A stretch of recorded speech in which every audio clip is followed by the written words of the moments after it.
Sir அந்த அடையார் ஆற்றில் அந்த முகத்துவாரத்தில் இருக்க அந்த மண்டல் மண்ணை ஃபுல்லாக அகற்றுறாங்க சார். வெள்ளம் வந்துச்சுன்னா அங்கே தண்ணி ஃபுல்லாக தேங்கும், அதை வந்து கடலில் ஜாயின் பண்ணி விடுறதுக்காண்டி அந்த மண்ணை ஃபுல்லாக அழுறாங்க அப்படின்னு சொல்லிட்டு செய்தி வந்திருக்கு சார். சார் இது முன்னெச்சரிக்கையாக நல்ல நடவடிக்கை தானே சார்? இதே எதுக்கு சார் நம்ம பேசணும்? இது இன்னைக்கு ஹிண்டுவில் விரிவாக செய்தி வந்திருக்கிறது. கூடுதலாக இயந்திரங்கள் அமர்த்தப்பட்டு இந்த தூர்வாரும் பணி வேக வேகமாக நடைபெற்று கொண்டிருக்கிறது. 250 மீட்டர் அந்த அடையார் ஆற்றின் முகத்துவாரத்தை விரிவாக்குவதற்கான வேலைகள் நடைபெற்று கொண்டிருக்கின்றன. இப்போது 5000 கியூபிக் அடி 5000 கன அடிக்கு தண்ணீர் உள்ளே போகிறது. இந்த தூர்வாரும் பணி முடிவடைந்தால் 40,000 கன அடி தண்ணீர் கடலுக்குள் செல்லும். அந்த வகையில் இந்த வேலைகள் நடைபெற்று கொண்டிருக்கின்றன என்று நீர்வளத்துறை அதிகாரிகள் தெரிவித்திருக்கிறார்கள். இது எப்போ செய்யணும்?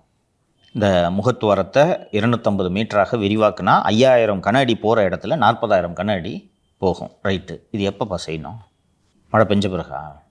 நேற்று முதல்வர் அந்த அடையார் முகத்துவாரத்தில் அந்த மண் வாரும் இடத்துக்கு சென்று பார்வையிட்டார். இன்றைக்கும் பார்வையிட்டிருக்கார்.